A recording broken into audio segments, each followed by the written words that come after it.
খুলনা প্রতিদিন লাইভের official Facebook page থেকে সকলকে স্বাগতম। আমি মাসুদ আছি এই মুহূর্তে খুলনা মেডিকেল কলেজ হসপিটালের মর্গের সামনে। এখানে কিছুক্ষণ আগে পাইকগাছা থেকে উদ্ধার হওয়া খুলনার সোনাডাঙ্গা রানার মরদেহ উদ্ধার করা হয়েছে। পাইকগাছা থেকে তার মরদেহটি অ্যাম্বুলেন্স যোগে খুলনা মেডিকেল কলেজ হসপিটালের মর্গে নিয়ে আসা হয়েছে। আমরা দেখছি তার মরদেহের সাথে তার স্বজনরা রয়েছে। আমরা জানবো যে কী কারণে তাকে হত্যা করা হয়েছে। খুলনা থেকে রানাকে নিয়ে দেওয়া হয়েছিল পাইকগাছা এবং তার বন্ধুরা তাকে নিয়ে গেছিল এমনটা জানিয়েছেন তার পরিবার। আমরা যদি তার পরিবারের সাথে কথা বলি, ভাই রানার ভাই কই? যিনি মারা গেছেন ইনি আপনার কি হয়? একটু পুরো ঘটনাটা যদি বলতেন, কিভাবে মারা গিয়েছেন উনি? আমার আপন বড় ভাই। জি, হচ্ছে 14 তারিখ সকালে হচ্ছে বাসা থেকে বের হয়েছিল। ওর হচ্ছে শাহিন আর হচ্ছে ওনার নাম হচ্ছে একরাম, শেখপাড়া থাকে একরাম দাদা হচ্ছে ওরে ফোন দিয়ে হচ্ছে ডাইকে নিয়ে গেছিলো আর কি।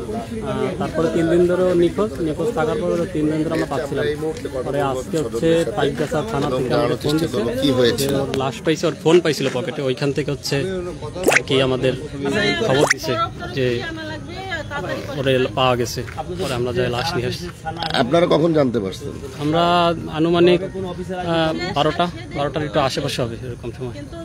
কে জানিয়েছিল আপনাদেরকে? আমাদের ওইখান থেকে ফোন দিছি থানা থেকে আর কি, পাইকগাছা নৌ পুলিশ থানা থেকে ফোন দিছিল। আচ্ছা, কি বলেছে ফোন দিয়ে আপনাদের? ফোন দিয়ে বলছি মানে ওটা আমার সাথে কথা হয়েছিল আমার মার সাথে আর কি। তখন বলছে যে মানে আমার ভাইয়ের কথা বলছে, ওর আর কি লাশ পাওয়া গেছে। ওর পকেটে ফোন ছিল, ওই সিম থেকে আর কি নাম্বার নিয়ে তারপর ফোন দিছে। তার শরীরে কোনো ক্ষত আছে কি? এখন এটা তো লাশ হচ্ছে পানিতে ছিল, ফুলে গেছে, আমরা ওইভাবে দেখতে পারিনি এখনো। পুলিশের মাধ্যমে জানতে পেরেছেন? পুলিশ প্রাথমিকভাবে ওইখানে বলছে যে না আমরা এরকম কিছু পাইনি, কিন্তু ওর মানি ব্যাগ ছিল পকেটে, মানি ব্যাগের মধ্যে ওর আইডি কার্ড থাকতো সবসময়। মানি ব্যাগ পাওয়া যায় নাই, গায়ে শার্ট ছিল, সেই শার্ট পাওয়া যায়নি। তারপর হচ্ছে আপনার পায়ে 2টা ও বেল্টওয়ালা জুতা পরতো সবসময়। আপনার বেল্ট আছে জুতার পায়ে ওইভাবেই লাগানো, কিন্তু ওর যে 2টা জুতার সোল, একটাও কোনো সোল নাই। সে কবে বাসা থেকে? 14 তারিখ সকালে 11টার আশেপাশের সময় ও বের হয়েছিল ওইখান থেকে। কি বলে বের হয়েছিল বাসা থেকে? ও বলছে আমায় একটু একরাম দাদা ফোন দিছে, ওদের সাথে একটু যাচ্ছি। একরাম দাদা কে? এটা আমি সঠিক বলতে পারবো না।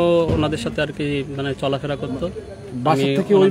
হ্যাঁ, ওই ফোন আসতেছিল আর বারবার ফোনে। জানার চেষ্টা করেনি যে একরাম দাদা কি কোথায় যাচ্ছে? না, এটা তো ও সবসময় ঘুরতো, নাম বলতো শাহিন, যে সেই শাহিনকে আমরা চিনি।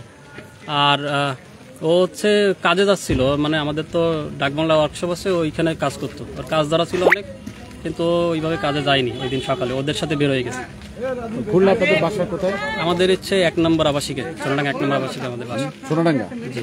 মূলত রানা কি করতো?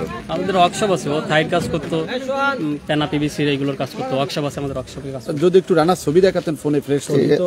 ওর সাথে কারো কোনো দ্বন্দ্ব কিংবা ঝামেলা ছিল কিনা? এই যে ছবি, এগুলো কি জানতে পেরেছেন? রানার ছবি না? আমি সঠিক বলতে পারবো না। নিহত যে রানা, তার যখন তিনি কিছু হইলে আমার বড় ভাইয়ের সাথে এগুলো ঘোরাফেরা করতেন তখনকার একটি ছবি কিন্তু আমরা খুঁজে পাই। আমরা 4 ভাই। আপনার কি হয়? উনি রানা সহ 4 ভাই। রানা কত নাম্বার? রানা হচ্ছে আমার বড়, মানে আমি ছোট, আমার বড়। যে ছবিটি আপনারা দেখছেন এটি নিহত দর্শক, রানার ছবি। এটি রানার ছবি আপনাদেরকে দেখানোর চেষ্টা করছি। যেটি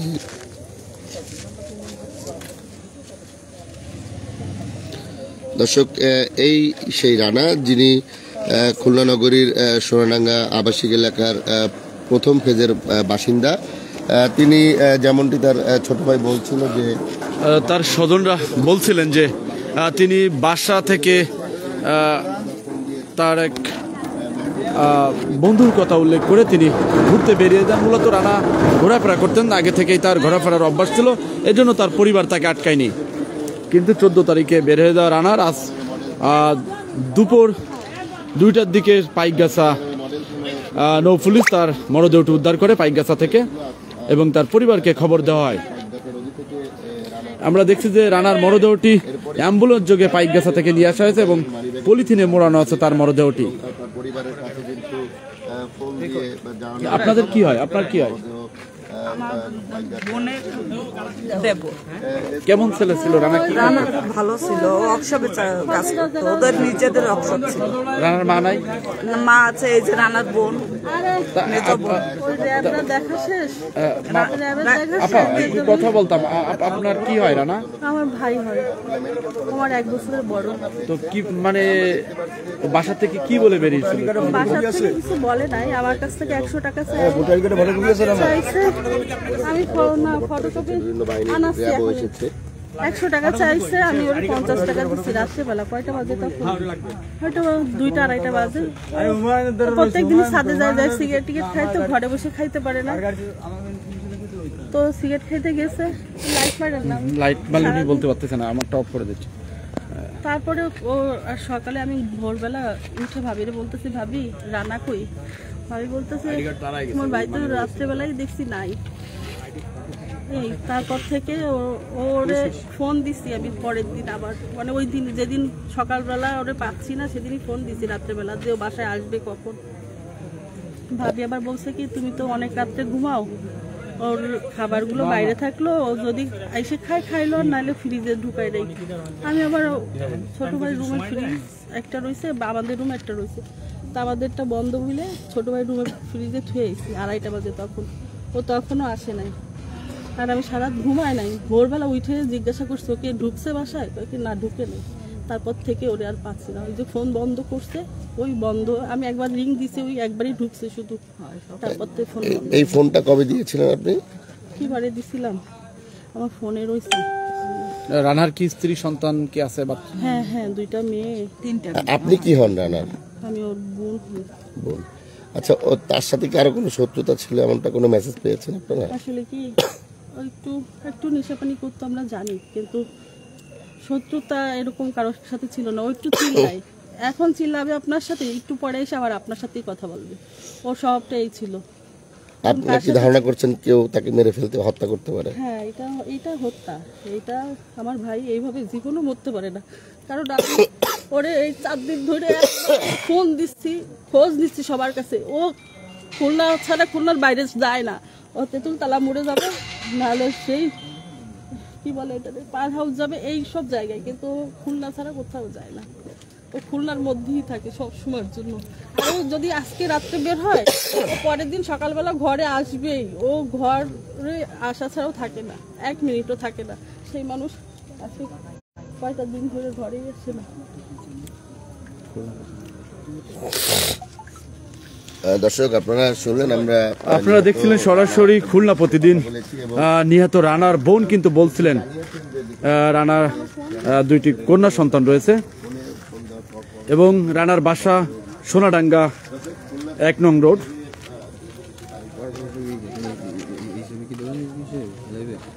না, আমরা যদি রানার একটু ঠিক হবে নাকি রানার উদ্ধারকৃত মরদেহের ছবি একটু যদি দেখাই, আমরা পুরোপুরি দেখাতে পারছি না।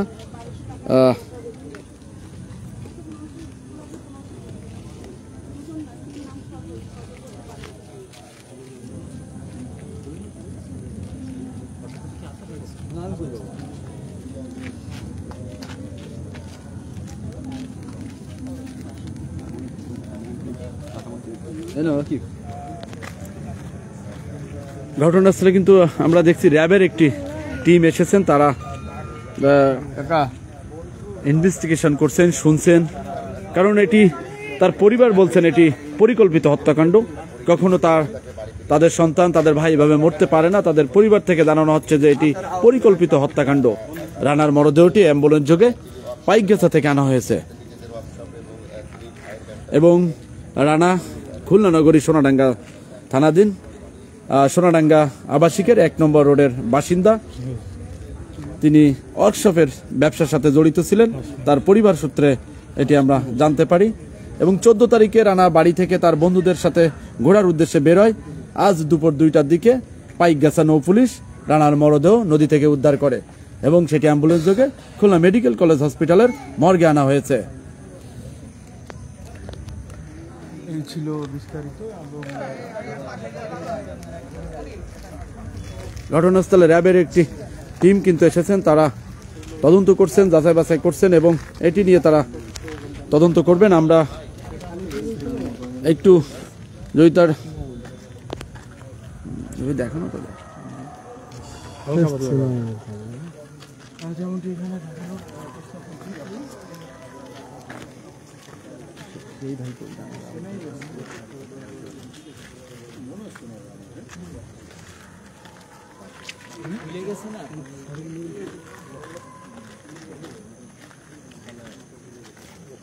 আদিবাসী ওখানকার আমাদের ধর্ম মোবাইল নম্বরটি বলেন তো 01979 466 999। যেমনটি বলছিলেন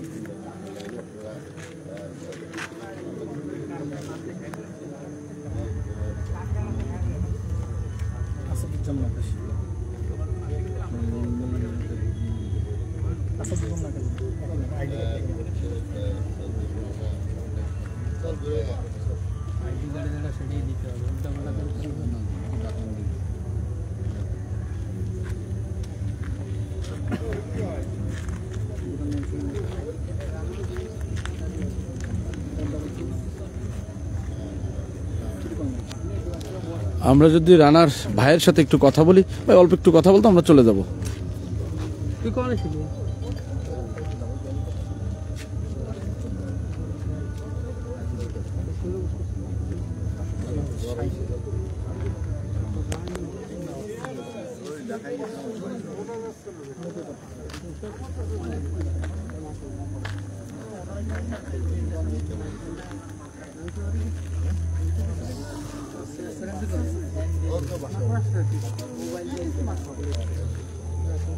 রানার বাসা খুলনা নগরী সোনাডাঙ্গা থানাধীন সোনাডাঙ্গা আবাসিক 1 নম্বর রোডে তিনি বসবাস করতেন, এমনটা আমরা জানতে পারি।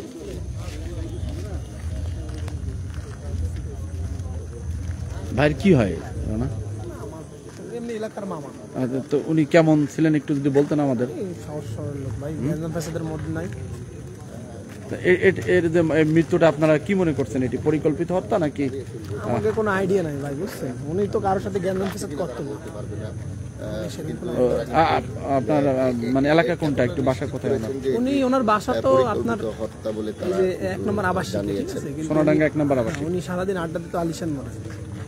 আমার ধরে না ভাই। দর্শক, আপনারা দেখছেন যে রানার মৃত্যু সংবাদে কিন্তু সোনাডাঙ্গা আবাসিক নেমেছে তার বাড়িতে এবং তাকে তার পরিচিত যারা রয়েছে বন্ধু বান্ধব আত্মীয় তারা কিন্তু একটা দেখতে কিন্তু খুলনা মেডিকেল কলেজ হাসপাতালে বড়দের সামনে ছুটে এসেছে। তবে তার লাশে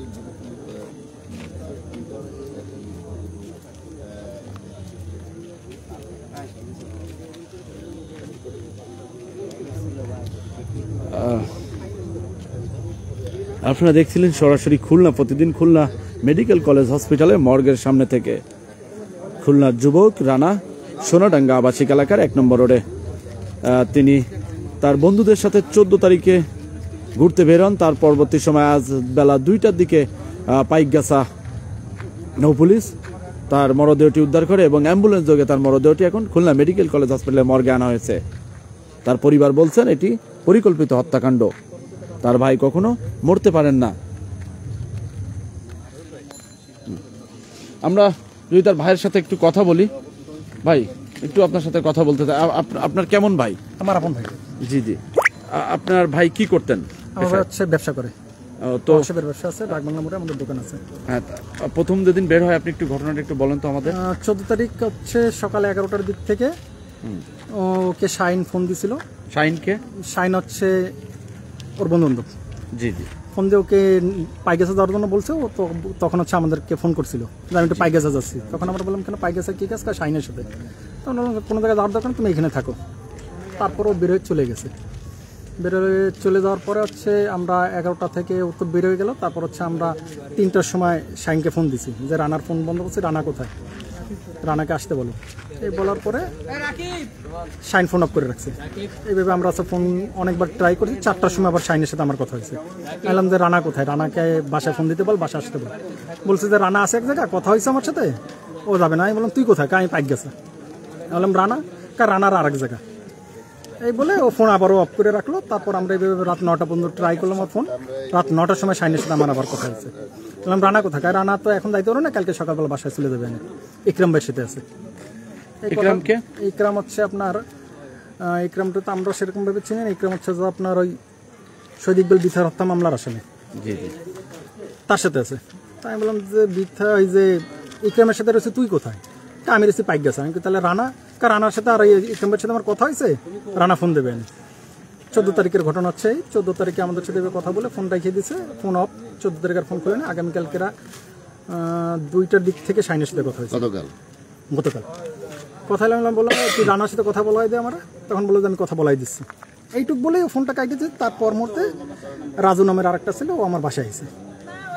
আইসে খুব টেনশনের ভিতরে ছিল। আমি বললাম দাদু এই রানারে তো পাচ্ছি না, শাইনের নম্বরটা দিতে আর কোনো নম্বর আছে? ওর তো নম্বর বন্ধ। তখন বললো না, ওর কাছে একটাই নাম্বার। পরে আমি শাইনটা ওই ফোনে খুঁজতেছি, বেশি বেশি কথা বলতেছি। তখন রাজু উঠে বললো যে রানা আছে। আমি বললাম রানা আছে তুই জানলি কীভাবে? আমি ওইখানে ছিলাম। এই কথা বলার পরে ও আমার ওইখানে খাওয়া দাওয়া করলো। খাওয়া দাওয়া করে একটু রেস্ট নিল। রেস্ট নেওয়ার পর আমি বললাম কি শাইন তো আসলো, রানা তো আসলো না এখনও, কী করা যায়? তাই চলে আসবে না, আসে কর্মর তো আমার বাড়ি থাকতো। ওই কাপড় চোপড় গোছ গাছ করে নিয়ে ব্যাগ টুক নিয়ে বেরিয়ে যাচ্ছে। তখন আমি বললাম রাজু তুই কই যাইস? আমার একটু কাজ আছে, খুলনার বাইরে যাবো। তাই আমি বললাম খুলনার বাইরে তোর কী কাজ? কাজ আমাকে যাওয়া লাগবে না, তো এখানেই থাক। তো আমার কথা না মাইনে বেরোয় চলে গেছে। আমি আর এটা নিয়ে আমরা কেউ টেনশন করি, খালি বাসায় সবাই রানারে খোঁজার তালে রয়েছে। আজকে সকাল 11টার সময় আমার বড় ভাই রাসেলের সাথে হচ্ছে কথা হচ্ছিল শাইনের। তখন শাইন করছে যে 5 মিনিট হয়েছে আমার সাথে কথা হয়েছে, রানা বাড়ি পৌঁছে দেবে না, আজকে যাইতে পারবো না, আগামীকালকে। আমরা তো সেই মুহূর্তে খবর পাইছি যে আমাদের একটা লাশ পাইছে আমাদের পাইকগাছা থানায়। আমাদের সব বিস্তারিত বলে তখন আমরা এখান থেকে রওনা দিয়ে যাই, যে এই লাশটা এখন নিয়ে আসলাম। তাহলে তো আপনি পুরোপুরি বলতে পারছেন যে যে শাহিন এবং অন্যান্য যারা আপনি যাদের নাম বলছেন এরাই হত্যাকাণ্ডের সাথে জড়িত। এটা কি পরিকল্পিত হত্যা নাকি আপনার ভাই?